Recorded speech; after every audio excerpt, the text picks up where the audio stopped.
episode of the Media Boat Podcast, your weekly rundown where we talk about movies, TV, music, and video games, but not necessarily in that order. My name is Mike. His name is Matt. My name is Matt. His name is Mike. Thank you for joining us this week on the Media Boat Podcast. Been meaning to ask you, I noticed this last week, your camera automatically moves. Is that a setting that you have put on? Yeah, because otherwise it gets too big, so I kind of like try to squeeze it in. Fair enough. Anyway, that was very distracting when it happened. It is episode 550. Today is August the 7th, 2026. And yes, it's Media Boat Podcast. Everything that he said is accurate. And let's roll right into it. Yeah, episode 550, halfway to 1100. Wow. Look at us go. I know, just halfway there. Whoa, whoa. Living on that prayer. Let's start this episode with the music section. Start the music section with the Billboard. Start the Billboard with the Hot 100. And the hottest song in the land is Choose in Texas by Ella Langley. Still. Coming in at 2, Been by Now by Morgan Wallen. He's back, folks. Coming in at 3, I Knew It, I Knew You by Taylor Swift. At 4, I Can't Love You Anymore by Ella Langley and Morgan Wallen. And we got your top 5, Boston by Stella Lefty. Lefty. As for your albums chart, your Billboard 200, at number 1, we've got a problem because it's the problem himself, Morgan Wallen. Yep. At 2, You Seem Pretty Sad for a Girl So in Love by Olivia Rodrigo. At 3, and debuting to number 3, you've got Music, Fashion, Film by Charlie XCX. Yep. Coming in at 4, Dandelion by Ella Langley. And rounding out your top 5, The Great Divide by Noah Kahan. Yep. Still shouting across that new divide. If you like any of those albums, we have new releases. Starting with Tell Me Your Dream by Ceremony, Halcyon Blues by Citizen, Cathedral by John Carpenter, not that John Carpenter. No, yes, that John Carpenter. Yes, that John Carpenter? Yes. Wow, that John Carpenter. I mean, if you know John Carpenter, you know he didn't only direct famous movies, but he also composed the scores for them. And he's still around making music. And he still makes music, yes. And lastly, new releases, Days by the Mountain Goats. Mhm. All right. Uh, let's get into some music news. And hey, remember how we talked about Ariana Grande last week? Grande. That's what I said. I don't know who Ariana Grande is. And she's got the tilde on the E. So Ariana Grande was in the music news last week. Well, she's in the music news again and has spoken out about her upcoming break from her professional career after a representative said that she will step out of the public eye following the conclusion of her Eternal Sunshine tour in early September. During her first of 3 performances at Chicago's United Center on Monday night, Grande paused at the front of the stage to address news of her upcoming hiatus, which coincided with the announcement that she should be dropping out of Stephen Sondheim's West End revival of Sunday in the Park with George. Yes. So this is kind of two stories in one. Earlier in the week was the story that actually was released outside of Ariana's control about how she was planning on stepping out, taking a break from her career. At the time, it was kind of framed as being pertaining to media scrutiny. And a lot of people made assumptions about, like, oh, maybe it's about her body image, and like people have been making comments about it, maybe because she's been doing so much PR and on tour right now that she feels like she needs to go away for a little bit to like diffuse that kind of pressure. But like the story says, she was able to kind of control the narrative herself when she made a speech at the tour in Chicago.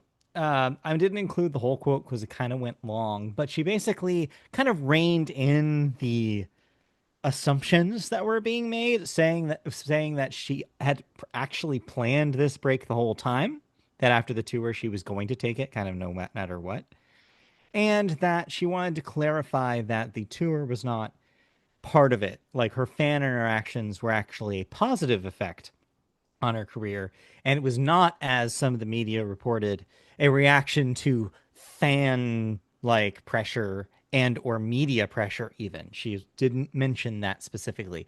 She just said she wanted to get away for a little bit, and that makes sense after a big national tour like that, and like following big blockbuster movie PR. Like, I'm sure that you probably want to take a break after that.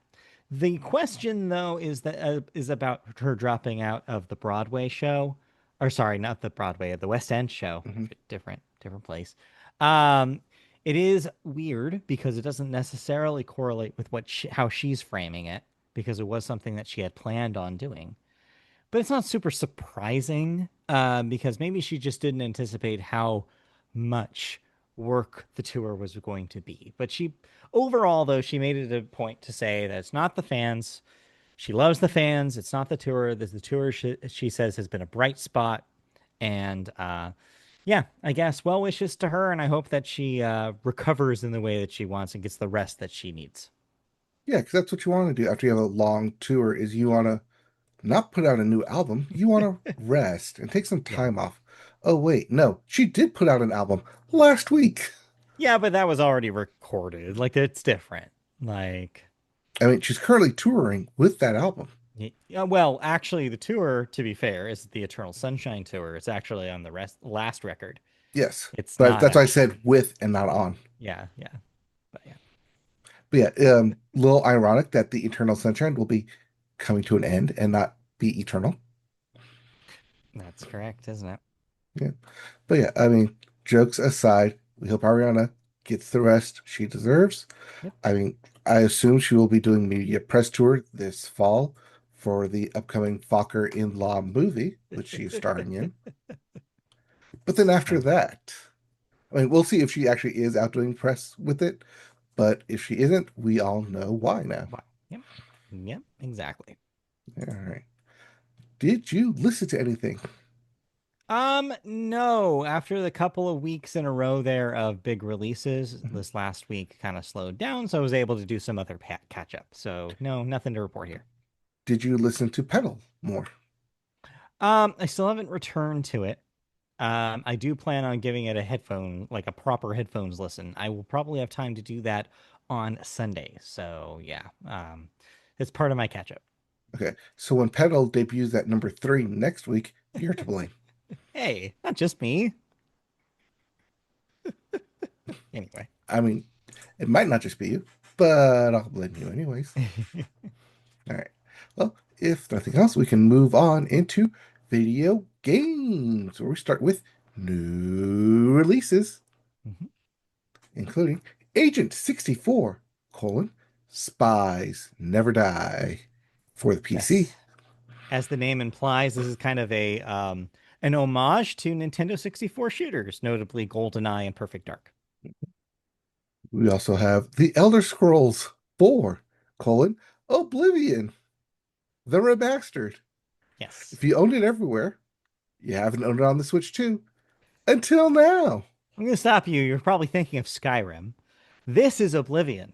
This is specifically the remaster of Oblivion that was released on Xbox last year. To minor fanfare. They kind of tossed it out. It's interesting because this is one of the last remnants of, besides Halo Campaign Evolve, which came out on PS5 a couple weeks ago. This is one of the last remnants of when Xbox was putting out their games everywhere. The everything is an Xbox strategy. Mhm. So don't think that too many deals like this will happen in the future. This likely is the last of its kind. But they had promised that Oblivion was coming to Switch, and here it is. So there I you go. mean, I just assume that just like Skyrim, Oblivion is also a game that I never have played and never will play. Well, I mean, that's probably fine. In my opinion, Oblivion, like Skyrim, does a lot of stuff that Oblivion does not do as well. I think that's just because I played Skyrim first. I think that people who have nostalgia for Oblivion and the early Xbox 360 days probably disagree with me and think Oblivion is the better game. I don't know. I was like on the Skyrim team for sure, but There's other games to play, including yeah. Defender of the Crown, The Legend Returns. For everything, wide release. You got it, you can play it. Yep. We also have Hell Let Loose, Vietnam. Sorry, Hell Let Loose, Vietnam Yes. for the PC, PS5, and Xbox Series X. But everything get out of the way. On Thursday, we had the Hall of Fame game. And you know what that means? Madden NFL 27 is finally here.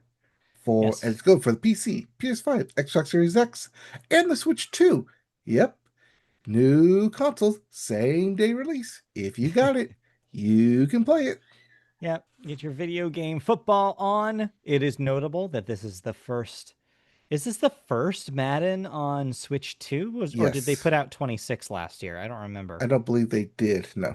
because it didn't make that cutoff. No, Hmm. no, it would have, right? Because that thing came out in April. I Or don't maybe know if EA it didn't did or put out not, 26. I don't but I know remember. that I missed 26. I didn't play 26. I haven't played a new one since 25. Yeah, I'm not sure if this is if it came out on Switch 2 last year. Anyway, you keep Yeah. talking.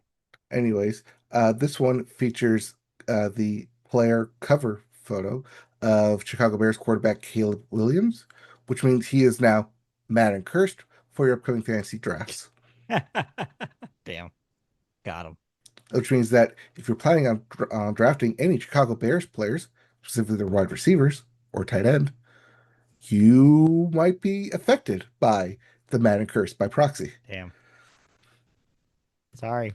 I Sorry, checked it just and has to happen every year. yes, It just has 20 to happen. I can confirm 26 did come out on the Switch too. So last year's game was the notable one because it was the first time that a Madden had come out for a Nintendo console since Madden 13.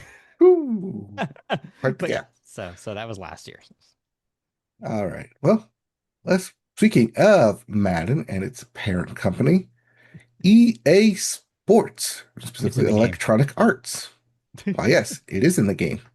They are Yeah. in the game Well, of Saudi Arabia, they sure are. as they have announced the completion of its acquisition, which, yes, does now mean Saudi Arabia owns the lion's share of the company. Yep.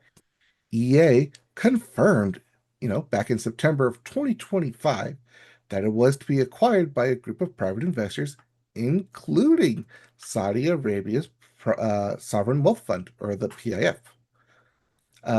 in a deal valuing the company at around $55 billion. Now, the company has announced that the deal has been completed, meaning it goes dark, meaning it goes private again after 36 years out in public, and is now fully owned by an investor consortium comprised of PIF, Silver Lake, and Affinity Partners. So the Public Investment Fund is the sovereign wealth fund of Saudi Arabia and is reportedly central to Crown Prince Mohammed bin Salam's goal of making the Saudi economy less reliant on proceeds from oil. The fund already owns billions of stock in other video game companies, such as, but not limited to, Take Two, and owns other companies such as SNK. And this goes part and parcel with the sports washing that Yes. took place at Saudi Arabia over the past couple of years. This is now their version of video game washing as well. And we also talked about this a lot when we first talked about this Yep. story a year ago now, September 2025. Yeah, no, this is definitely kind of a recap kind of story because it is something we've talked about a lot here. This specific deal and also other investments and properties owned or formerly owned by the PIF. It's important to differentiate between companies they've only invested in and companies that they wholly own, though, because as we've seen with the SNK purchase, things that they wholly own are affected in a radically different way than companies that they are just invested in. So I would imagine this is a big change to EA management going forward. Another big change is, yes, they're not public anymore, which means that the way they operate will have to change. But this isn't good news because I think a lot of the reaction this week was like, wait a minute, so they don't have to appease shareholders anymore? Does this mean that EA will be good again?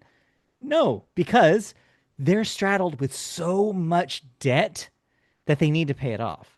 So the same pressures are going to come from the top, right? To make as much money as possible to remove that debt. So you're still not going to see passion projects. You're still not going to see probably very many new IP. You're going to see tried and true things that they know will make a lot of money. You'll probably see another Battlefield. You'll probably see the EA sports games get even more nickel and dimey than ever before. It's going to get bad because they know they have to make up all that money. So yeah, don't get excited about this. This is still bad news. It's been bad news since day one.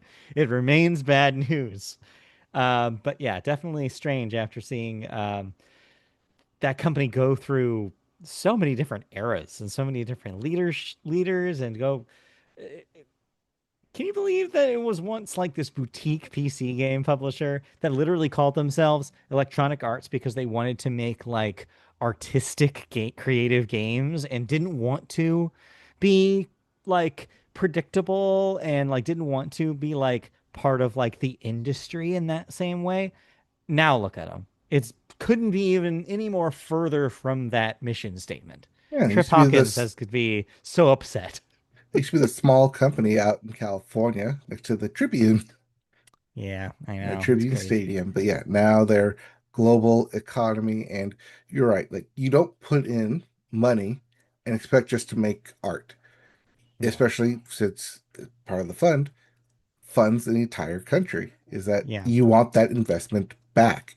You need to make enough Yeah. money to help fund said investment. So this isn't like like you mentioned, like like it's no longer like public. It's shareholders like no, this is basically shareholders on steroids.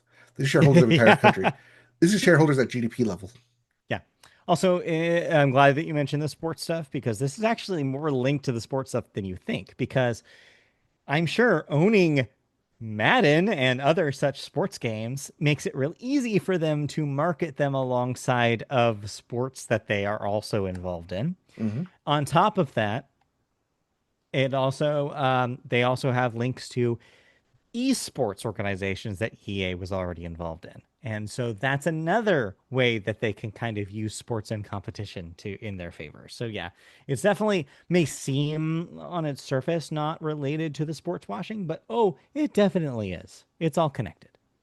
Of course it is. Yeah. I mean, that's why people were calling for the NFL to pull the license from EA Yes. for the upcoming NFL 27 game. Hey, depending on how this game performs and especially depending on what Madden 28 next year even looks like, Mhm. that still could happen. Yep. Go We'll back see. to 2K. Give some licenses back to 2K. Yeah, we will definitely see. There's all sorts of possibilities going on Yeah. here.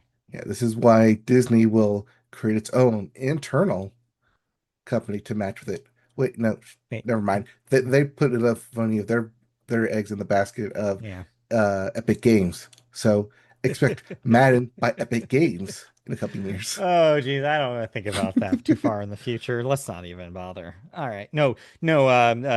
NFL 2K comes back. Take Two gets back in. They're selling it for $20, just like the Dreamcast days. Give me that NFL Blitz back. Oh man, you have to talk to. I don't actually know who owns NFL Blitz anymore. That was Midway, and then Midway got dissolved, and then Hmm. I don't know who actually bought. The NFL themselves actually might have that, or maybe EA ended up with it. Ironically enough. I don't remember. You'd have to go back and look, but yes, Let's sort through all that legal paperwork. All right, exactly. let's Someone not deals do with that. Someone will do that, but not us here. it. All right. Did you play anything? No, No. You gonna play any Big Walk? I have not played Big Walk, although I've heard a lot of great things about Big Walk. I've also heard that it's best with three friends, and I don't have three friends Oh no, that don't say that out here. You have lots of friends. play video games Oh, okay, yes, in the that caveat. way, is the way I was going to finish that sentence. Okay. I have more than three friends, to be clear. They don't all play video games on a computer like I do. Yes, And I play so mine on a console, yeah, and so like a I regular don't. person. So what I'm saying is, I don't think Big Walk would be a good investment for me because I just don't think I would be able to have a dedicated group to play it with. All right. Well, also have not played Big Walk. I did not have time this week. All right, so if we haven't played anything new, let's move on then into video game. I'm sorry, into You television. already did that. You're going I know, I did backwards. scroll down. Yeah, cool. We'll go to television. We start with the Sports Corner, Indeed, we do. and we're going to start with the kids, as Yes. the Little League Softball World Series will be this Yes. upcoming weekend, with the semifinals between the Owensboro of Kentucky versus Toms River of New Jersey, and Clayton of North Carolina versus Lake Mary of Florida. Those are Yep. your four teams in the semifinal game. Your winners will play in the championship game on Sunday. Yep. Congratulations to making it this far. Only Yeah. one team can win. Also, this is the Softball World Series, the Little League Softball World Series. The Little League Baseball World Series will occur at the end of August. So keep watch this space as we will report on that towards the end of the month. Got it. But Cool. yeah, um, let's stick with the baseball theme as it was trade deadline on Monday, the 3rd. And oh boy, were trades made immediately after we start recording. And boy, were trades made. All right, let's get the big one out of the way.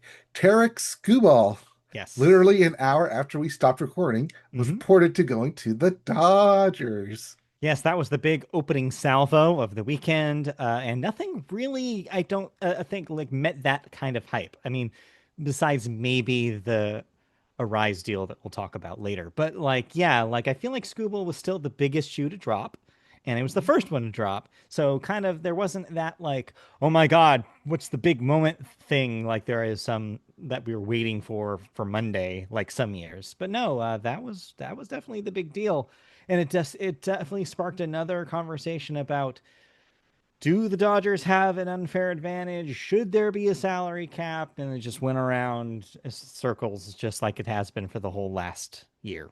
Right, but here's the thing about the Dodgers, though, is that they only have Tarek Skubal for the end of the year, for basically Yes. 2 months, three Right. months, It's a rental, which is I two don't think months, what people were August, expecting. September, October, Yeah. 3 months. So yeah, one, it was a rental, and I don't think people were expecting it to be that way. People expected him to be signed like for a multi-year contract. Hmm. And number two, it wasn't that big of a deal monetarily, and it sparked a lot of people to be speculating, wait, couldn't most teams have done this deal? Like, so the conversation isn't really the Dodgers have money to spend. It was more like, why is it only the Dodgers making this deal? Why did no one else try to offer in the same package or a better package? Maybe they did, and maybe he denied it. Like maybe the team said no. There's all sorts of possibilities there, but like it definitely it aroused some suspicion about what went down with Scooble and why this deal went to the Dodgers. Because on paper, the Phillies could have done this, but they didn't. And why? Well, because yes, the Tigers did field a lot of different offers, Yeah. but because the Dodgers fielded a lot of upcoming talent with it, Yeah. and not just picks or money, Hmm. that their farm system, which is a good farm system, It is a good farm system. and they took a lot of players from that to Yeah. get Tarek Skubal. But they're That's not where the a lot of only it's coming in from. But to be fair, they're not the only team with a good farm system and with enough prospects they could Mhm. have made that deal. And so it does make it's a thinker, is what I'll say. It's definitely a thinker, and it's definitely not, I think, how people thought that deal was going to go down. Right. But at the end of the day, Skubal will be a free agent at the end of the year, no matter what. Yeah, doesn't matter. This is going to happen again. Hmm. He's going to start fielding offers, pun definitely intended. Yes. Should there even be a league next year? I don't know. Pitchers don't do that much fielding. Not even on bunts. Sometimes they do. Uh, but yeah, I mean, if the lockout does happen, then he could be waiting even longer for someone to call. Yeah, we'll see. We'll see. Other big top trades, like I said, that was the big one, include Casey Mize to the Padres, Luis Mhm. Garcia Jr. to the Yankees, and, as you hinted at, Luis Arraez to the Phillies. Yep, those are major ones. I think the other big news story was the fact that after almost a decade of refusing to do it, it looks like the Angels are actually are in a rebuild. Yeah, the Angels sold half their team Yeah, and all of their not really, but it goodwill. definitely felt like it. Like when I actually looked at the end of it, I was like, "Oh, okay, really only four players," but it felt like more. Like it Mhm. felt in the moment that it was happening, it felt like I was getting a notification every hour about them making another transaction. And it was just like this just keeps happening. But Yes. in reality, it wasn't that much, but it was just enough to convince me at least, and I think a lot of people doing like analysis of the trades at the deadline that this was something that they needed to do and something that they probably should have been doing for a long time at this point. And I'm kind of, even though I lost some players that I liked, overall I'm kind of optimistic about what this will mean long term because this is definitely long term looks as opposed to short term. Sure, especially since they get to keep Detmers. Thank God. Yeah, that was a Despite the close one. early reporting that he was That going to be was a traded close away. one. They can have Ryan Zefferjon instead. It's fine. Yes. It's fine. Anyway, Anyways, let's continue with the baseball theme as the Women's Professional Baseball League had its opener over the last weekend. it sure did. Its opening day was last Saturday, and the inaugural game was the Los Angeles Queens, who I'm ripping currently, and the New York Heights. And the Queens took that game and went on to win their second game too, just a day or two later. Yeah, so it's opened in a little bit of a, let's say, not a bang, but a whimper. I think a lot of people, if they are talking about it, are talking about it because of the viral national anthem moment and not about the actual game, which is kind of unfortunate. But I think that there's been some interesting things going on in those games. They had their first Grand Slam a couple games ago.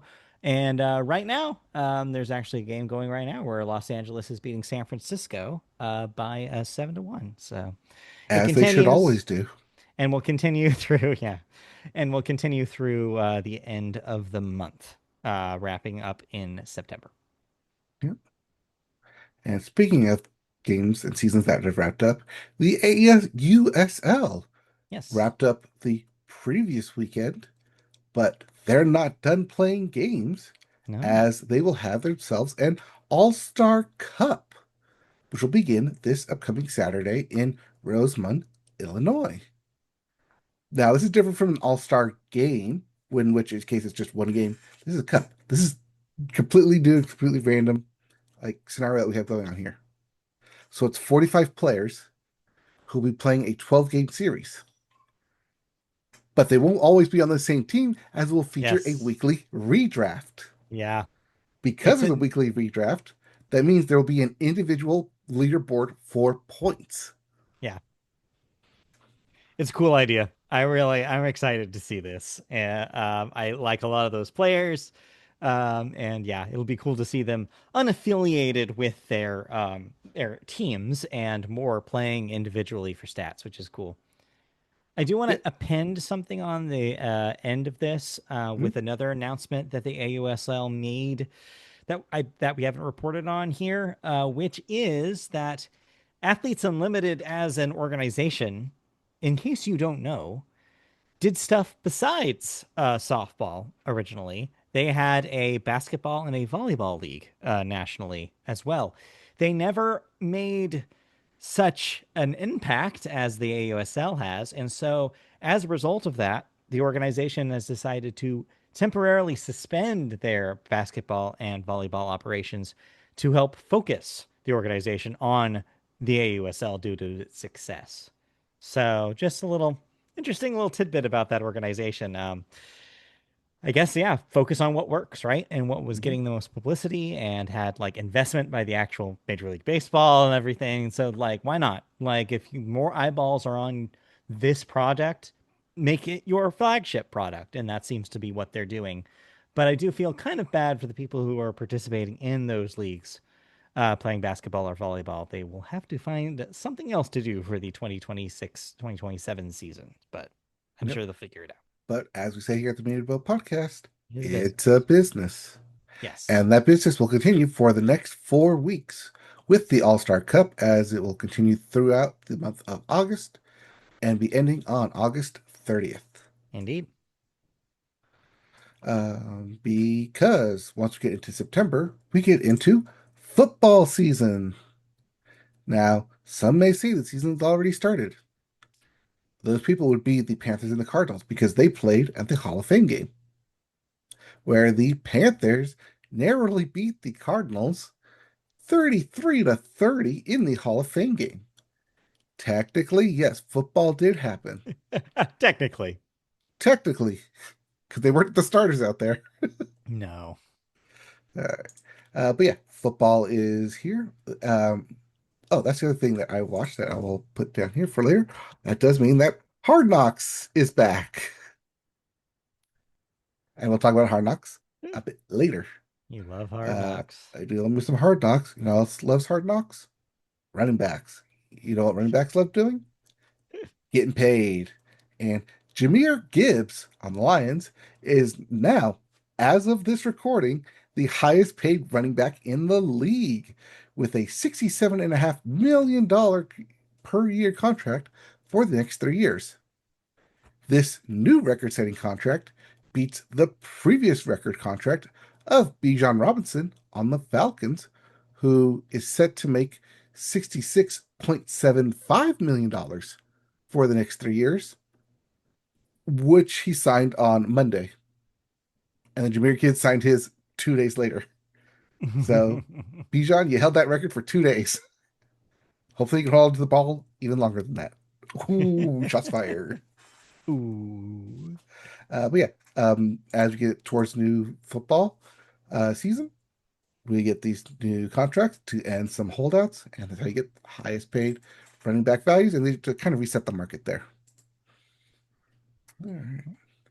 Uh, well, let's go over into the D League, college football, where offensive lineman Cole Hudson has Good decided football to, name. it is very much a football name, Cole Hudson. Hudson. Well, it's funny because he's also a lineman. So there you go. Yes, he has decided to rejoin Texas after regaining a fifth year of eligibility. Now, after his fourth year, he tried to go into the NFL draft. He went undrafted. He then participated in mini camps for the Cleveland Browns and the Dallas Cowboys, but he did not land a professional contract. So, instead of moving on with his life, he has decided that because as we recently talked about, the NCAA has a new 5-for-5 plan that gives players a blanket 5 years of eligibility from when they enter college, that he is allowed to come back to college to play. In Hmm. fact, this past week, a U.S. district judge has granted players like Hudson to the right to play another year of eligibility in college sports because of this new ruling by the Hmm. NCAA. I see. Hmm. So it's really interesting that you can like now as a player say, I'm going to declare for the draft. Oh, no one wants me? Okay, now I'm going to go back to college. Okay, now I'm going to come back for the draft again. Oh, no one still wants me? Okay, I'm going to go back to college. Wait, now I'm going to come back again. Oh, no one still wants me? That's okay. I'll go play a fifth year then. Because in college, I can probably get some NIL deals while no one wants to pay for me, my talents out in like the professional league. Of course, like there are other leagues besides the NFL that you could try out for if you really want to play football. But also, you just might not be that good enough for the NFL. That is a Hmm. possibility. I mean, it's definitely a possibility. I'm just imagine as you were talking about the story, I was just imagining him as the football being punted across this field over and over again. Right. Go, punch it over to the NFL. They don't want you punching back to the college level. Yeah. Hmm. All right. Well, lastly, in sports news, Kawhi Leonard. You know he's all cut up in one deal. Well, he may have another one, as Pablo Torres has once again caught Kawhi Leonard in another backroom deal, this time with scoreboard manufacturer Daktronics. What could he have possibly been doing with the scoreboard company? Spokesperson for it because every time he scored, he appeared on a Daktronics scoreboard. That is true. That's also not what he was supposed to do, but yes, that is technically true. Yeah, whether it's legal, I'm not sure, but that is what was Like, happening. it's only legal if every other player on the Yeah. Clippers Hmm. was rewarded some monetary value in the same vein. And if you single out Yeah. just one person and you try and claim that as the reason, it's probably not going to go so well for you in court. So I guess what's best for here is Kawhi Leonard. Take your talents to China. I hear Saudi Arabia has a basketball team that they tried to get LeBron on. You can go be the LeBron of Saudi Arabia. Fair enough. But yeah, it'll be interesting to see what. I mean, we're still on Kawhi launch. Kawhi Leonard watch. Yeah. Kawhi launch. Yes. He's gonna Oh, I'm watching out of launch. the NBA right now. But Yeah, exactly. That's where he's getting launched. If but anywhere, the that's it. NBA still has to do its investigation. And as we Hmm. mentioned in the previous weeks, Yes. that may not conclude by the end of the 2027 season. You'll just have to wait and see. Mhm. All right. All right. Let's move on then. Is that it for sports? Anything else? Oh yeah, WrestleMania happened last weekend. I said sports. All right, let's move on then. Yes. All right. That means we can move on. Oh, I just remembered, by the way, that I did play a video game this week. It's not a new one. Don't get excited. But I saw some people were talking about Assassin's Creed Odyssey again Hmm. because of the Odyssey, making people Yes. think about Greek mythology. And so I reinstalled and jumped back into Assassin's Creed Odyssey, a game that I think I paid $3 for on a Steam sale. Or no, on an Epic Game Store sale, I think. And yeah, that game's all right. I Anyway, mean, we'll talk about the Odyssey a bit it, later. it's also like 6 years old at this point, so it's not new, but just wanted to mention that. Hmm. All right, let's move on into television news.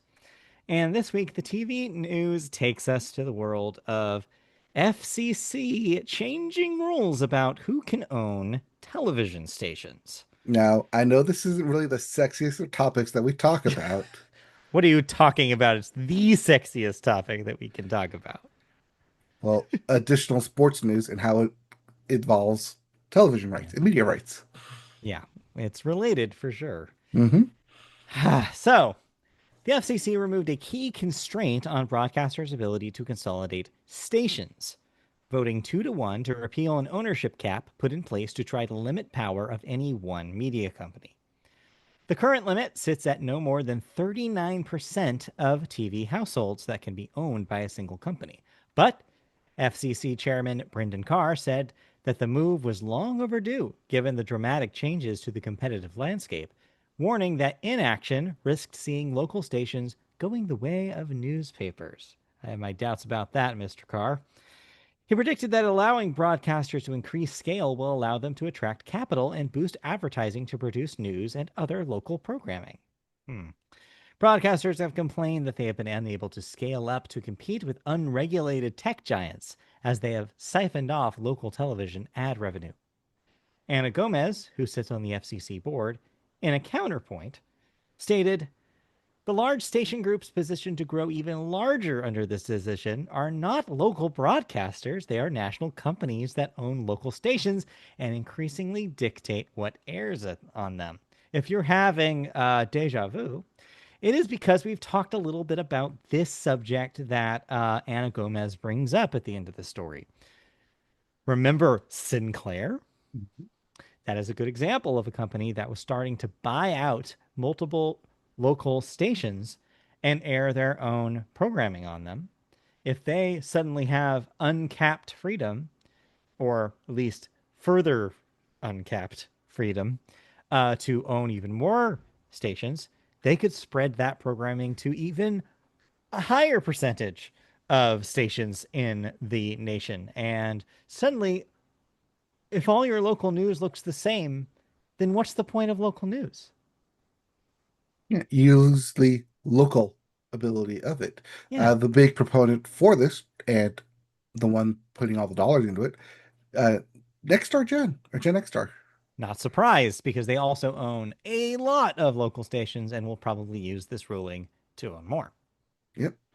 Because why stop at just under 40% when you can own 50%? Hell, why stop at 50 when you can own 100%? What is the cap anymore? Yeah. I see this logical fallacy a lot in these kind of cases, which is, oh, well, we're not actually going to look at the actual data of who owns these companies. We're just going to tell you, in theory, what could happen. And it's like, no, yes, I understand what can happen, but what is actually happening? Because that's what matters. And yes, what's actually happening is it's not local stations going away, it's local stations being bought by national conglomerates who take over those local stations. That's the big problem. And this does not stop that. In fact, it encourages it. Yep. Because for California, if your local station is in, say, Palm Springs, and it gets bought up by, say, the LA market, is that really a local station if you're out in Palm Springs, Not really. 300 miles away from Yeah. LA? I mean, it's always been baffling to me that Orange County doesn't have its own system. That we are on the L, or they, I don't live there anymore. Or you still do. Yes, I do. They have the LA stations. It's like I guess close We used enough, to. but KDOC yeah, used to. but sort of, yeah. Kind of. But yeah, I do think it's weird, and so yeah, I don't know. Consolidation's bad, kind of no matter what you're looking at, and this would just cause more of it. Yeah, because local doesn't just mean the big cities. It does No, mean those small cities out there as yeah, well. yeah. But if they get all bought up, and then all of a sudden, I mean, look at EA, like we just talked about. Get bought up by a bigger company, you're going to want to see profits. You're going to squeeze every nickel and dime, every single reporter and news story that goes out there. And if it's not generating clicks, not generating ad revenue, it's going to get cut. True. All right. All right. Yeah, enough Anyway, depressing news of the FCC. no, instead, let's hear about some television that you've watched on the depressing TV. Tell me about any of these shows. Just pick them randomly. I don't even know what order you want to go in here. All right. Oh, I've got four shows to talk about. I'll talk about the one that I already mentioned, Hard Knocks. Yes, It's football. football season. It's back, and I hate Hard Knocks. Sorry. I So love Hard Knocks. I you I loved, continuously you loved loved Hard Knocks. Hard Knocks is I think the more accurate way of No, talking no, about it, no, right? no. I love the behind the scenes look that Hmm. Hard Knocks brings to the average Sure. person of what it takes Yes. to be a professional football player. Yes. What I don't like is that this year they're covering the Super Bowl champions and current rival of the LA Rams, the Seattle Seahawks. Was this really the only reason why you're down on it? I thought you were down Yes, on it prior to this because you liked what they originally did more, and it's kind of had diminishing returns still every season. That's at least what I recall you talking about Hard Knocks. yes, because it's no longer about like the up and coming players trying to make the team Yeah. of Hard Knocks. It's now more about what it takes to run the organization. And Yes. with that shift in focus, I've come around to it, especially when they did the Hard Knocks off season. The one time they did it with the New York Giants and the whole Yeah. Saquon going to Philly debacle that they ensured, that yeah, this is Hard Knocks is no longer about the individual players getting their hard knocks. It's now about surviving in the NFL as an organization. But are you really trying to survive in the NFL if you just won the damn Super Bowl? If you are the top dog? If you are not the, really the cream of the crop because the Rams should have beat them in the SEC championship game, but if you are the one who currently holds the ring, are you really that in tune with what it takes to be a hard knock in the NFL? I say no. I mean, it does, on the flip side, yes, to be contrarian, that it gives you an insight into what it actually does take to be the at the top in the NFL. Yeah. So there is some glimmer if you want to look at it like that. I don't, but you can. I prefer to look at it as, oh, the Seahawks are constantly showing me that they're the Super Bowl champs. And I hate it because they're one play away from losing. Yeah. I get it. I get it. You're Yes. hurt. I'll still be hurt until the Rams win the Super Bowl this year when Aaron Donald comes back and That's a plays on lot Monday of night. ifs. That's a big if there. Oh, sorry, no, that's a when, because I'm sincere about this. Okay. All right. Well, keep dreaming. All right. Speaking of dreaming, I have a dream project to pitch you on. Well, Oh, not do you? you specifically, but you, the Star Wars fan. So, Star Wars Visions, they were these kind of vignettes of different animated studios creating different takes on a Star Wars story. Well, one of them was picked up for a full season. Star Wars Visions, the Ninth Jedi. Hmm. And I can report that it does everything that you want from a Star Wars, basically an alternate universe that's not Okay. canon, doesn't take place, but it takes place like within the Star Wars realm. So it's got a lot of the same vignettes about Star Wars, what made it good, as well as taking some cues of what makes it not so good and tweaking it to the right on the right put it right on the right track.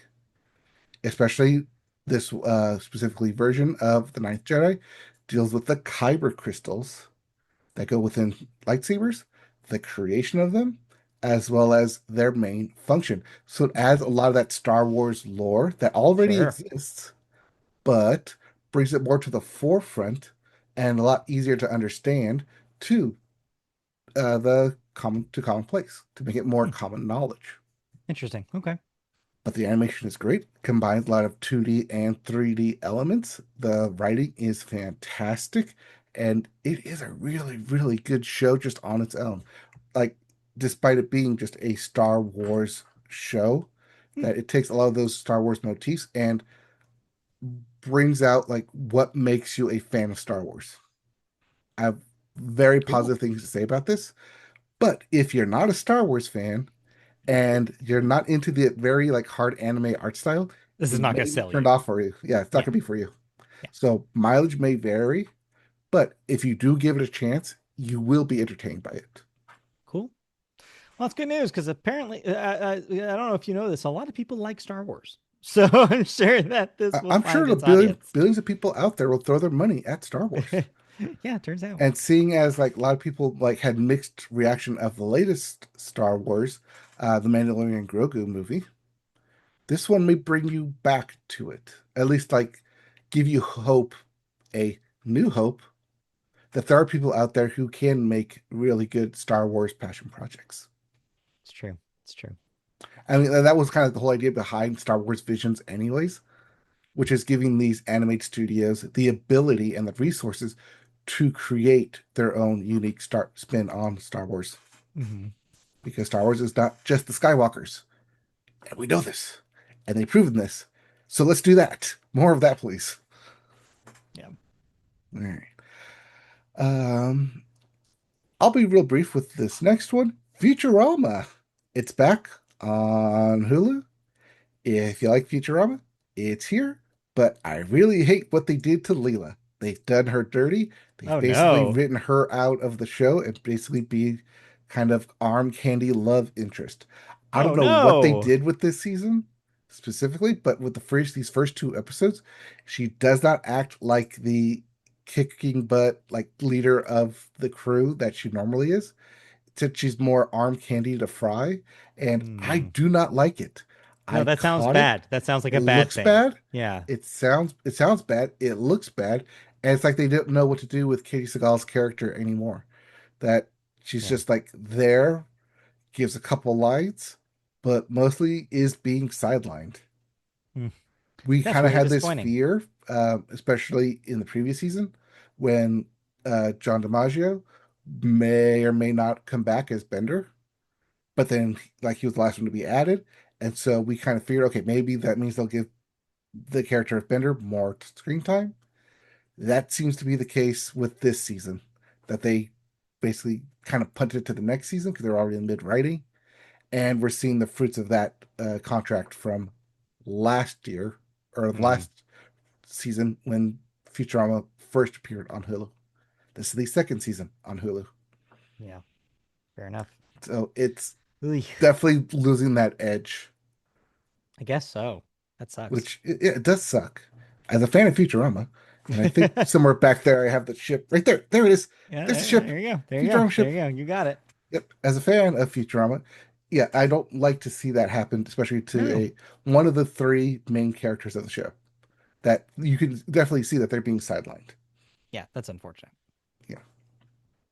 Speaking of unfortunate, Uh-oh. what are you saying uh-oh for? Because you said speaking of unfortunate. Yeah, speaking of unfortunate, there is a new season of Ted Lasso. Oh no, that's not a great way of introing this. You're right, because it should have ended at the end of three. Oh Should have boy. brought him off to the sunset. There was Oh boy. no need to bring Ted Lasso back into this mess, Uh-oh. but they did it anyways because But they did Apple it wanted the anyway. money. Yeah. They gave Mhm. them enough money. They gave them enough resources and said, Make Ted Lasso again." So they brought it back for a fourth season. Yeah, they did. And from what I understand, that there is a little bit of a twist here. It is a women's soccer team. Is that correct? Yeah, not really a twist because that's basically they say that up front, Yeah. You not knew that only that in would the happen. first episode, but also in all the ads for it, Sure. that it is Ted Lasso coaching the women's team, the women's Richmond AFC team. Okay. So that's not any of the surprise. What is a surprise, though, is the theme and motif that they're going for with this season, which is can you be happy at your job? Because that's where we pick up with Hmm. Ted. Okay, so spoilers here for episode one, because that's the only one that's out right now. But there was such like ham-fisting way of the writing that there's no way around it that this is going to be the theme for season four of Ted Lasso, which is being happy with your job. Not just being content, but being happy with what you do. Because it talks about how Ted Lasso is a assistant manager at a grocery store, but he's not happy with it. Then they meet a owner of a boutique shop who is happy with her job. Then it goes into a there's a little side story with Higgins going to the Negro League Museum in Kansas City. And through the end of it, at the very end, Higgins asked like, why did they do this? Like because they loved the game, even though they weren't getting paid a whole lot for it. they loved the game so much that they wanted to be there. They Mm, wanted to play. I see. And that line specifically is kind of like the through line. What Yeah. I believe for this whole season is being happy with your job. That you can be happy with your life, which is kind of what like outside of your job, which is kind of what Ted Lasso was preaching through seasons 1 through 3. And here with season 4, they want you to be happy with your job. Even if that means that job is moving your family halfway across the country to London and coaching a struggling soccer team. It's they hand they really like drive home that point Yeah. to where like, okay, I see what you're setting up here. Now we're gonna have 10 episodes, maybe more, to see that through line to the end.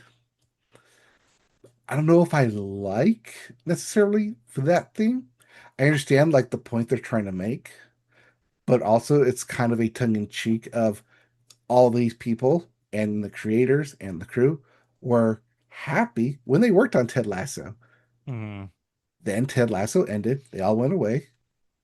They all presumably miserable with whatever they were doing. And did so their they own came thing. Yeah. back to Hmm. where they were happy doing Ted Lasso. Meta But commentary. right, but does that make it a watchable show that you're enjoying is less you're less confident about? I'm less confident on the whole season. Per episode, I might like it in parts, but I don't know if Sure. I might like the totality by the end. I mean, honestly, that's how I felt about season 3. So this sounds like this is just more of the kind of Ted Lasso that I'm not really excited about. Mm. So it's like this to me, this sounds like maybe I don't even bother. Oh, please bother. You just want me to share in your pain? Is that why? Well, no, because my doctor loves it. She was crying during the episode. She absolutely adores that Ted Lasso's back. Okay, well, I mean, We're of two different minds here. and that's the thing is I do think that a lot of people will be excited to see their comfort show because there is a weird association, I think.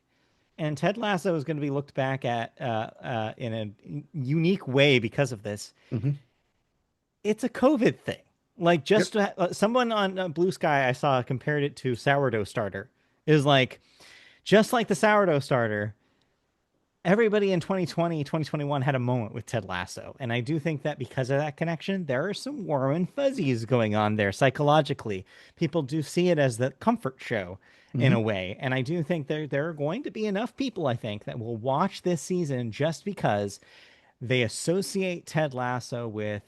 It's weird to call it nostalgia when it was only 6 years ago, but All right. nostalgia. Like, I do think Mhm. to a certain extent, that's what it probably feels like for some people. That, But that's a lot what this ultimately, first episode felt yeah, like. It was yeah. let's reintroduce these characters. Let's quickly catch up what's been going on in the 3 or 4 years since we've last seen them, Hmm. But and we need to ultimately, like yeah. move on with the story.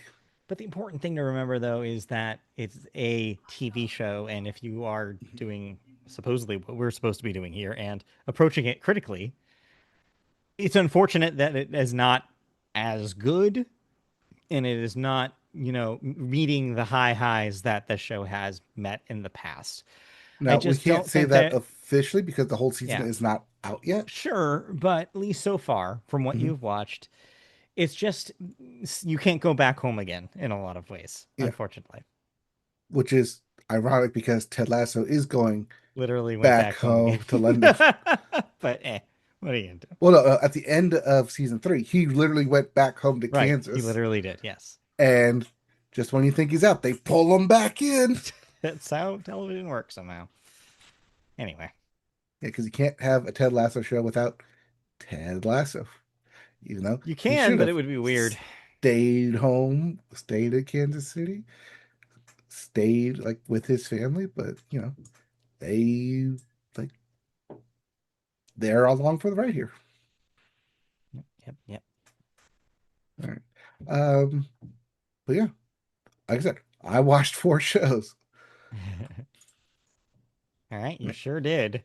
So, if that's all of the television, then that means we can move on to cancellations and renewals. What am I no longer watching? No cancellations this week, actually, just a Oh, bunch of renewals. We have American Idol coming back to ABC for a, depending on how you look at it, 25th or 10th season. Of course, 25 being the total run, including the Fox seasons, and 10 being ABC. Yes, that's correct. It will have run on ABC for 10 years after that ends.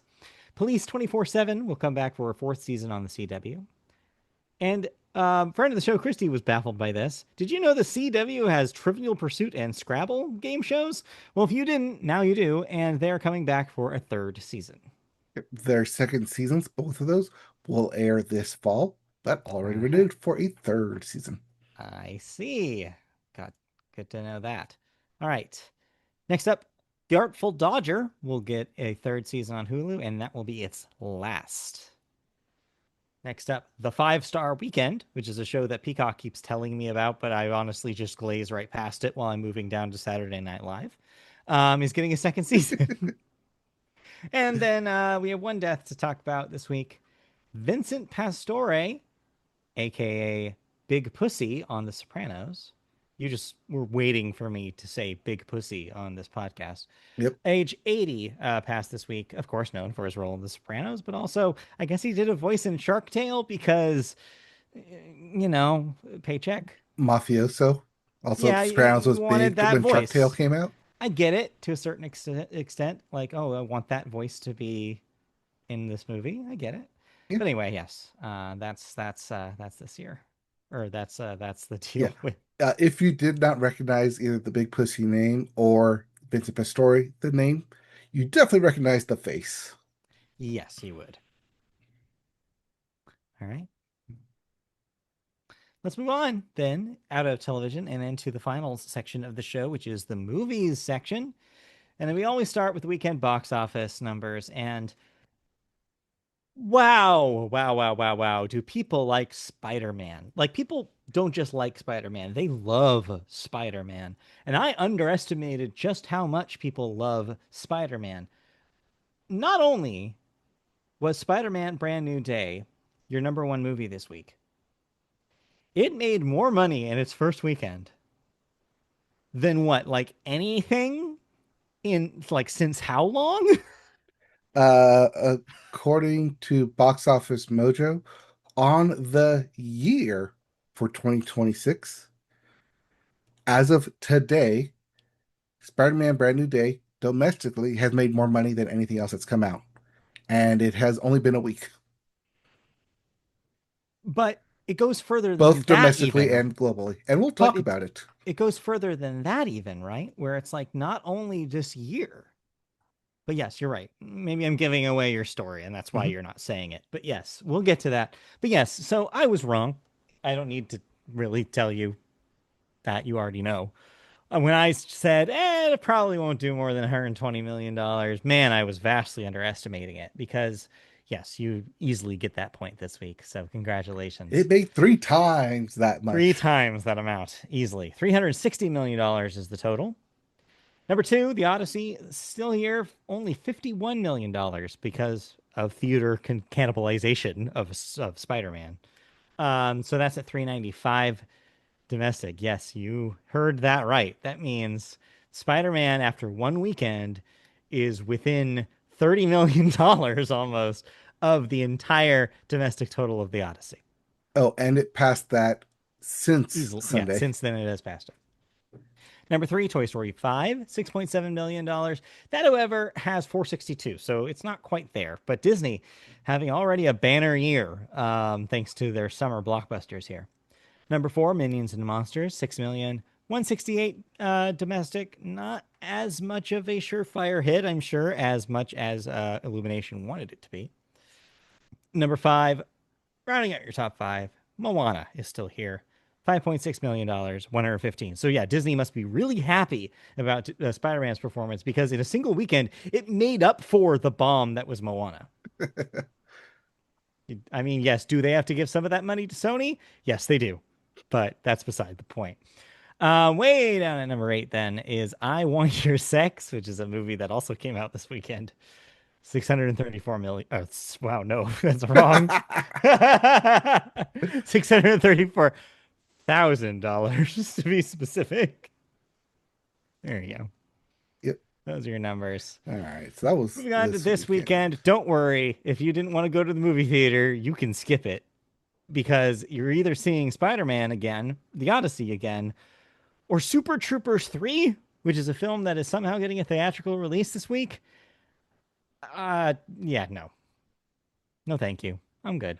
Um, yes, I think those are your big releases. There is something called Teenage Sex and Death at Camp Miasma, Yes, starring that Gillian is Anderson and Hannah Einbinder. that is the next film from Jane Schonbrun, who is the director of I Saw the TV Glow. Yep, that is a movie release. So if you That have is a movie, movie. it'll come out Yes. to movie. Hey, we know what happened the last time a big movie came out. Um, so they do pretty well, surprisingly enough, for being movies. So yes, Mhm. that I'm of course referring to The Substance, which was also a movie release at first. Even got an Oscar nod. So yeah, I'm interested in this. This sounds potentially interesting to me. Yeah, but it won't top the box office.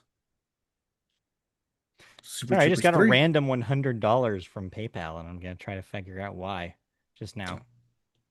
Oh, that was me. I'm sorry that you lost Brand New Day by $240 million. dollars. Gave me $100 for that? Sure. Wow, I gotta lose more often.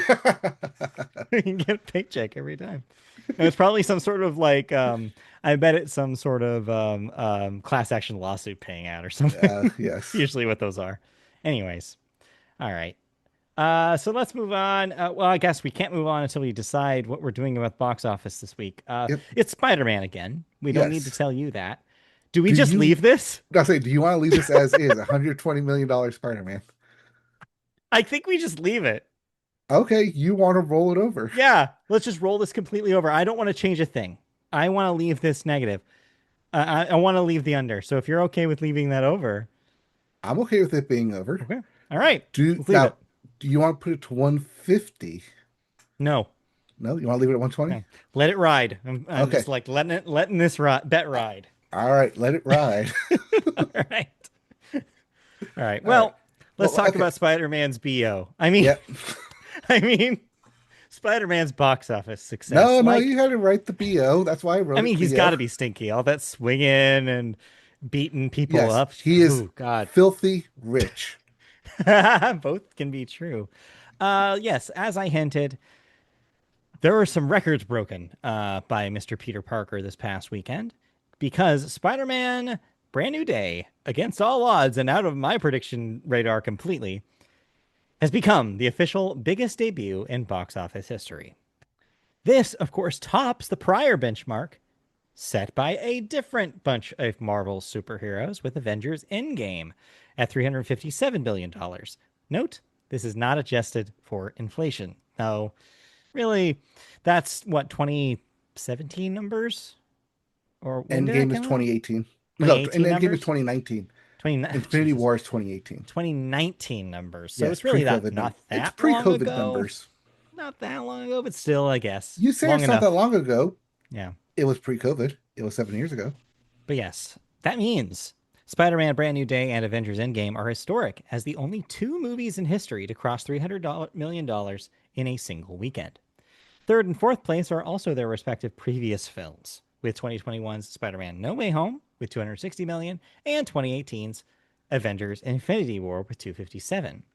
Globally, the film made $932 million. Yes, 70 shy of a billion, a benchmark that few films achieved by the end of their box office runs, much less after 3 days in theaters. It's the second biggest worldwide debut, trailing over only Avengers Endgame, which made 1.2 billion. Spider-Man Brand New Day added two other records, including the largest preview haul with 72 million, as well as the biggest opening day with 169.8. It's already the fifth highest domestic film by earnings and fourth highest global film by earnings, and should be the eighth film to join the not one but $2 billion club. So the wait starts now. Yes, and those numbers were when this article was written on Monday. Since then, Spider-Man Brand New Day has amassed $481 million I sure did. domestically, making it the top movie of 2026 Yep. domestically. And it has already crossed the billion-dollar mark at 1.2 billion globally. Hmm, The hmm. only other movies to top it globally are Toy Story 5, Michael, because that made a billion thanks to its global, So yeah. the Super Mario Galaxy movie, and as of today, the Odyssey Yes. globally crosses $1 billion. Wow. Just today. Hey, what do you Yeah. know? There's also a other record in which, because Spider-Man and the Odyssey, two movies combined for more than $400 million in a weekend, never been done before. Because usually number one just cannibalizes everything else. But hey, the Odyssey still making that money, despite it being out for a couple of weeks, helping to garner all that praise. So which means Tom Holland's just like, money please, money please, money please, money please. Money does grow on trees for Tom Holland. He's just picking them out everywhere. But Yeah, he's also right. not done because he may or may not appear in Avengers Doomsday at the end of the year. But that won't stop the other co-star, Zendaya, from appearing in Dune later this year. That's true. And then everyone forgets Florence Pugh, who will be having both in Dune 3 and Avengers Doomsday on the same day. Yeah. So she may have pulled the record come December for the actor with the highest opening weekend. It's very possible. Should those two movies still come out on the same day? Yeah. We're still 4 months away from it happening, so things could change. Probably won't, but they still could. Yeah, yeah, yeah. All right. But yeah, that was the story. And Matt, you said you were going to go see a movie this weekend. Well, I didn't, Well, that's too bad. but you did. Yeah, now you talk. Now you hear me. I talked about four movies. We're talking. Sorry, I talked about four Three. TV shows. Yeah. Now I get to Three talk movies. about not one, not two, not three, not four, not five. No, no, sorry, three Three movies. movies. Yeah. I was getting Yes. to seven thoughts for just the show alone, Yeah, it's true. which is why this is going to go pretty long. But let's see, where do I want to start with? Let's start with Tom Holland, Zendaya, and John Barenthal, as all three of them were in the Odyssey.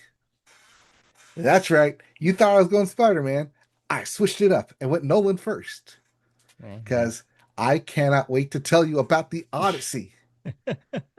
Is it as good as everybody has been saying it is? It is as good and more, and everyone has been Hmm. saying it is. I Okay. highly suggest if you are able to see this in 70 millimeter print IMAX screening, you go spend that money, Wow. Okay. spend that $30 ticket, and you will enjoy yourself being immersed in Christopher Nolan's The Odyssey.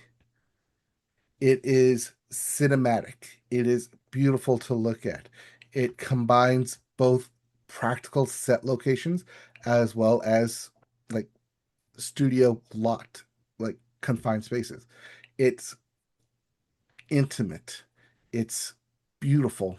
The dialogue, the action sequence, the choreography. I walked out of that like after the first act, I was like, I'm not watching Matt Damon here. I'm watching the Odyssey. And that's a hard thing to feed because when you see Matt Damon, after you're like, okay, that's just Matt Damon. Matt Damon has Right. Right. become Right. kind of Right. like Right.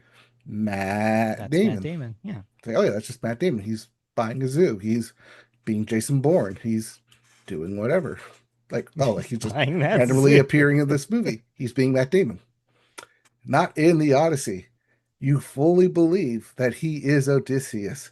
You fully believe that he is immersed in these trials.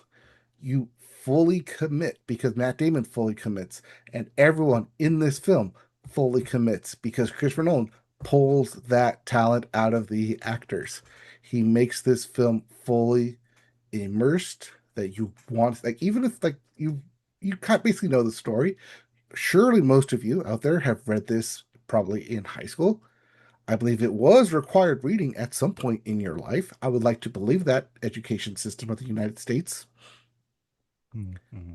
But it's even like knowing what happens because it's basically ancient history at this point, Greek mythology, bringing that Greek mythology through the lens of Christopher Nolan amplifies everything, makes everything more intense, everything more intimate, everything more visceral. I'm not specifically thinking about when they're dealing with the witch, Mm-hmm. Cersei, and the trials, and it's how it's shot, how it's made, the morphing, how it combines physical and practical and digital effects, where you Yeah. don't know where one ends and one begins. It takes a new, fresh look at not just the Odyssey story, but a bit of the Iliad as well with the Trojan War and how it affects a person. How it, I mean, in a sense, it is a war film because there is a lot of that, and how like war and war tactics and the being within war changes a person Mm-hmm. and changes Odysseus and why he doesn't want to go back to home. And it drives so many points. Everyone here is so on point too. From Matt Damon, from Tom Holland, from Anne Hathaway. It is so, so good. So, so immersive. I was happy to see this film. I'm glad I waited for it. I want this film on 4K Blu-ray when it comes out. I want to own this film. Currently, probably sitting as my top film of the year. I mean, I'm not surprised that it is. It's going to be hard to top it. I mean, between like that and Project Hail Mary, Mm. that's the other one that's like right there at the top two. I think this one gives it that edge, not just because it was shot in IMAX, but because it's a fresh take on the swords and sandals Mm-hmm. genre Mm-hmm. that you will probably see a lot of copycats being like, oh, the Odyssey's hot right now. Let's Yeah. jump on that bandwagon and make more swords and sandals. So prepare for more Greek mythology coming your way. This is exactly how we got Clash of the Titans remake. Yeah. Yeah. I wouldn't be too surprised there. Yeah, that makes sense. Yeah, because I was like following the success of Troy in Mm-hmm. like Yeah, 2005. that's true. But yeah, I mean, I loved everything about the Odyssey. I highly suggest everyone watches the Odyssey this year. Mm-hmm. It's will blow your mind. I think it's better than Oppenheimer, for which he won the Oscar for. Dang. Okay. Do you So think I this is expect a another big? sweep. Yeah, I was gonna say, do you think this is a best picture favorite going into award season? Currently, yes. I mean, we have been surprised before Yeah. talking about Anora somehow getting Best Picture when it probably shouldn't have, but it did. But yeah, I mean, Cool. I mean, if people gave Nolan Oppenheimer's the Oscar, thinking like, well, he's not gonna make anything better than this. They were wrong. This Just tops this wait. easily. Right. It might even get Matt Damon an Oscar. Wow. It's that good. Wow. And I don't know Well, who like to give it like a supporting Oscar to because they were all so damn good in this. You see two people easily like getting those nods here. Not just Tom Holland, but maybe Robert Pattinson because he was so damn good in this thing too. mm-hmm. Everyone brought their A game, and even like maybe go back, come home, go to Peacock, watch the behind the scenes. It's Oh so yeah. good, so just oozes cinema, like storytelling. Just oh, it's it's amazing. It's worth Cool. every penny seeing it in a theater. Don't wait for it to come to stream.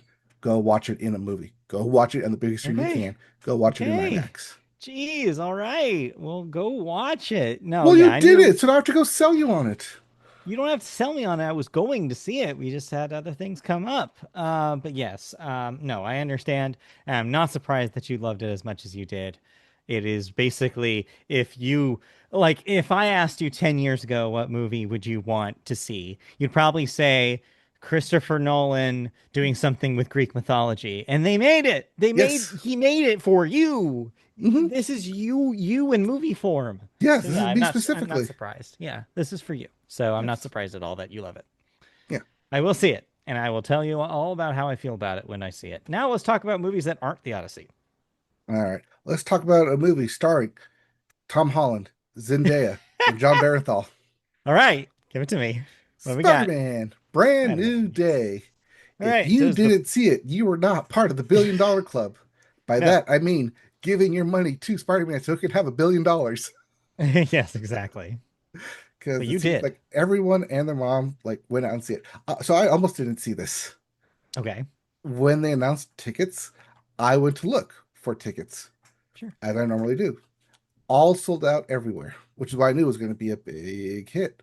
So unfortunately, I had to watch this in a normal theater, not on a like the huge IMAX Dolby Atmos screen. I had to watch it in a normal theater and have a normal theater experience. Oh, what a pity. I am pitying myself. Let me throw my pity party here. All right. So Spider-Man as a hero pulls in the big bucks. I was personally disappointed with Spider-Man No Way Home. I thought it leaned too much in nostalgia factor. I think a lot of that had to do with it being kind of forced through and dealt with a lot of COVID restrictions. That is no longer the case here. Hmm. Hmm. Directed by Destin Daniel Cretton, who was supposed to direct Avengers The King Dynasty before that got changed to Avengers Doomsday and Right. handed to the Russo brothers. Forgot about that. His kind of consolation prize for losing that job was to direct the next Spider-Man film. Hmm. And boy, did he direct the crap out of this thing. I have heard, yes. So there's a good reason that it made $1 billion, not just because it's Spider-Man, but it is still a damn good film. It's got everything that you want that takes the kind of that nostalgia factor of Spider-Man, but unlike No Way Home, does not shove your face into it. There's enough stuff in there to where you can go, oh, ah, wink and nod, without it being like, look at this nostalgia. Aren't you nostalgizing right now? Right. Isn't this Yeah. what you like? Which is what I didn't like in No Way Home. And I know Yeah. that, and I knew that while watching it, that I was going to get diminishing returns with it. So I never went back to No Way Home.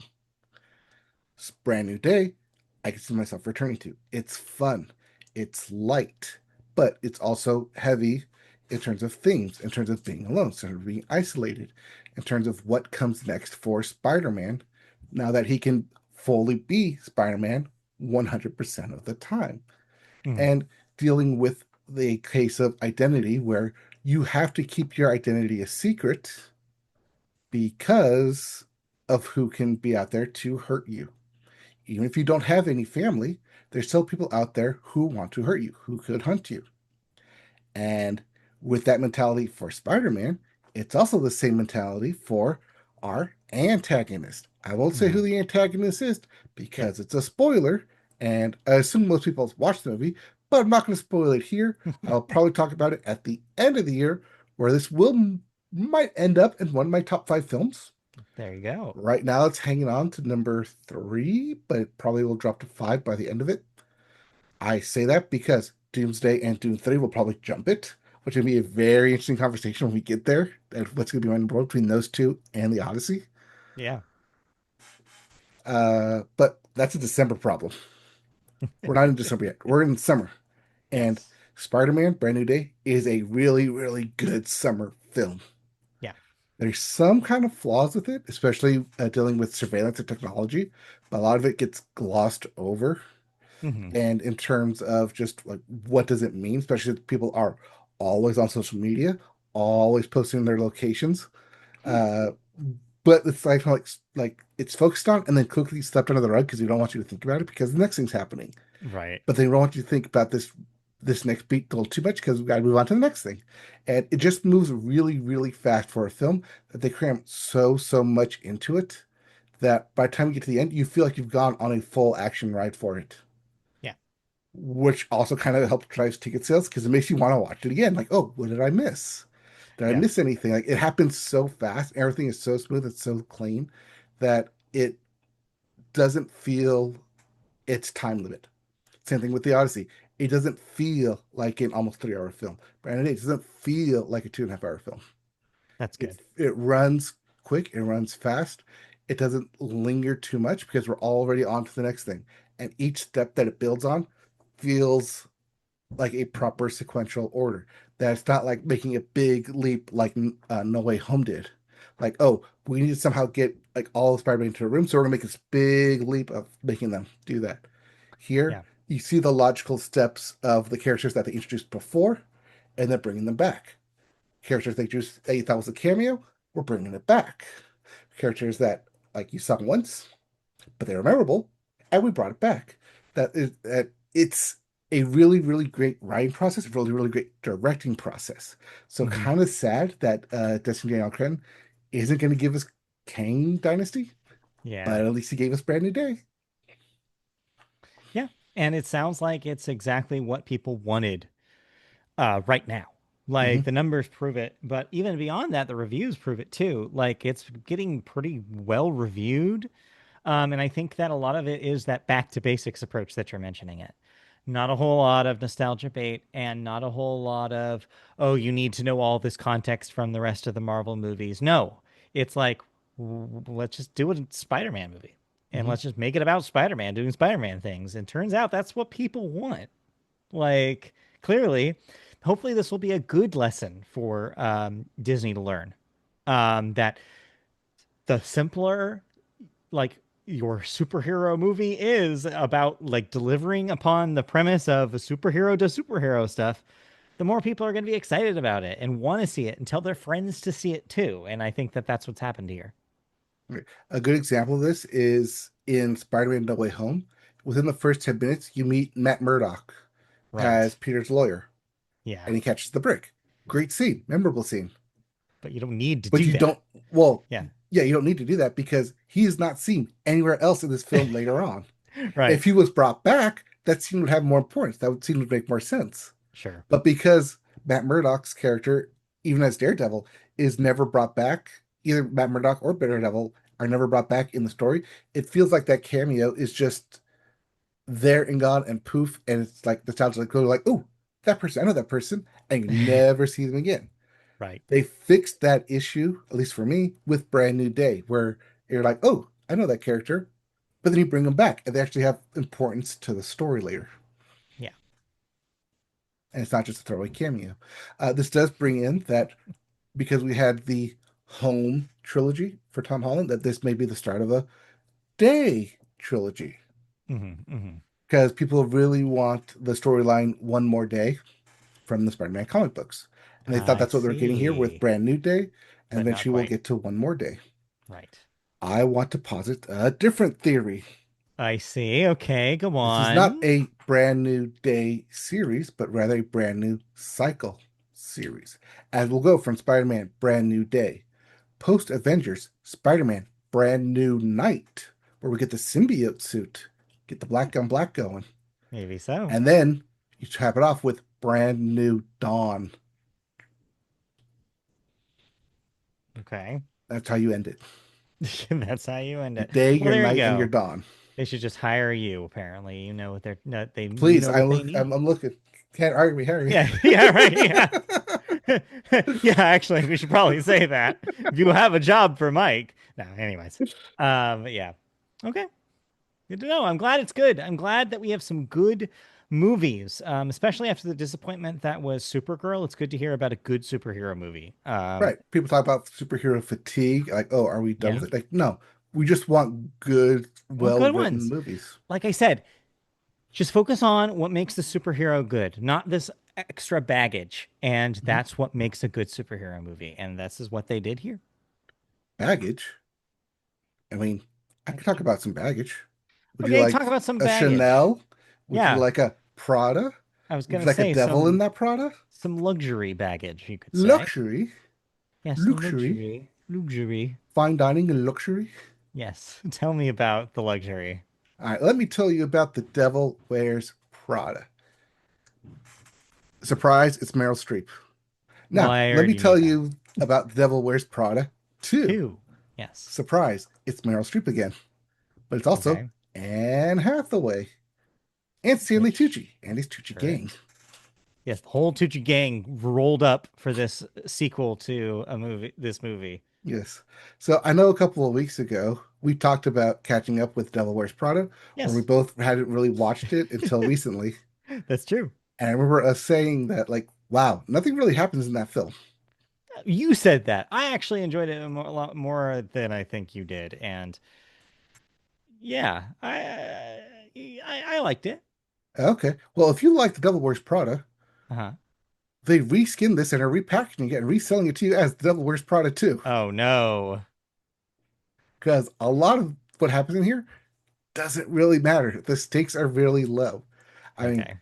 okay, so it starts with Anne Hathaway's character winning a prize for writing, but then immediately being fired. And so she's like, oh no, I don't have a job, Okay. but I also just won this award. So I could go to anywhere and get a job. But I don't want to go anywhere. I want to write my own story. I want to write my own column. I want to cover Miranda Priestley, the devil Of course. herself. Right. Of course.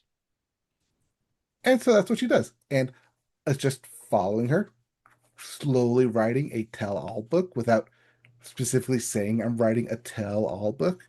Hmm. And it's like, oh, like, but also I don't really have a job. I'm being hired by her, by the CEO of, was it Style magazine or whatever Yeah, it is? I think that's what it was called. Yeah, as like the new like creative writer or like head writer or whatever. So it's like she's working with her now, but also like she has a job now. So the stakes are gone. But she's Hmm. butting heads with uh Miranda, but they're kind of lowish stakes. And it's like not a whole lot of meat on this movie. A lot of it's for Okay. the fashion, a lot of it's for, oh, I remember these characters, and a lot of it's for the fashion. And I know I said that already, but there is so many I mean, fashion changes in this movie. and that's what you're seeing this for. Like, Oh I yeah. think that if you're seeing this movie, it is largely because you like the first one, or you like the people in it, and or you're interested in things that have to do with the fashion industry. Yeah, it's part of like going to a movie knowing what you're going to expect. You're not going to expect the Odyssey here. You're not going to No, expect no, no, Spider-Man no, here. no. You're going to see Anne Hathaway get dolled up. You're gonna, No. yes, because the way she's like dressed in the Odyssey is like complete like night and day. It's like, oh wow, the same actress here. Yeah, but yeah, you're gonna see Anne Hathaway trying on all the clothes again. You're gonna Sure. see her butting heads with Meryl Streep. Like you're gonna like get your nostalgia factor with Stanley Tucci, just like mocking her appearance again because that was so fun in the first film. Let's do that again. Let's do it Oh, again. let's give Anne Hathaway an impossible task. Let's do Yep. that again. Did that It again. feels because it's been so long since the first movie, a lot of it is like, oh, I have such fond memories of it. We're just gonna do that again, but just kind of reskin it a little bit, give it a little bit more teeth because there are actual stakes by the end of the movie. But by the time you get to it, I'm not that worried that they're gonna get out of it because they got out of it in the first movie. Right. So yeah, I mean, if you like the Devil Wears Prada, you're gonna like the Devil Wears Prada too. It's not the worst thing that's out there, Yeah. but it will do just enough to like satisfy your appetite for these Okay. characters. And honestly, you're watching it for the fashion. Yeah, and ultimately that's exactly what I expected this to be. I didn't expect this to be amazing. I didn't expect this to be awards bait.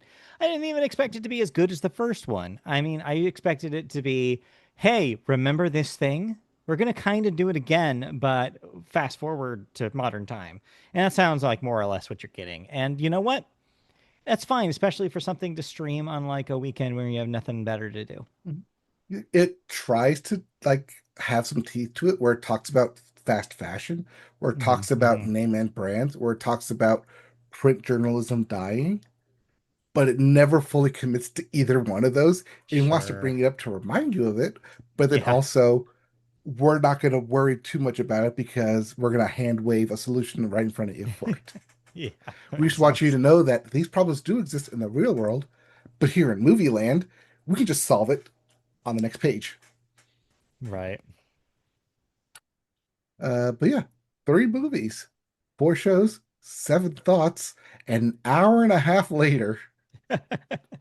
Honestly, not as long as you thought this was going to go. Oh, I So thought we were there going you another go. 30 here. Yeah. No, we don't need to because that will do it, folks. That is it for the Media Boat podcast this week. So thank you for joining us. We'll be back next week for another episode. So be sure to stay tuned for that. If you want to see us in video form, we are on YouTube. Just search Media Boat Podcast and you'll find our page. Like, subscribe, and click the bell for notifications when new videos go live. You can also find us on podcast services by searching Media Boat Podcast on there as well. And then we are on the internet in all sorts of places, including Blue Sky, where you can find us by searching Media Boat Podcast. And you can email us questions, comments, feedback about the show, anything that you want read on the show live at mediaboatpodcast at gmail.com. And with that, we will be back next week for more news, more thoughts, all that stuff. So stay tuned then. Uh, what is coming out next week? I don't think we have anything big next week, but I mean, I know we'll be back. But yeah, We will be back. I'll be back. Yeah, No like you guarantees said, about the news being back, but we will be back. I mean, we will find news to talk about, We just sure like we will. did during COVID. We will still do that here. Alrighty. Back next week. All right, bye. Bye.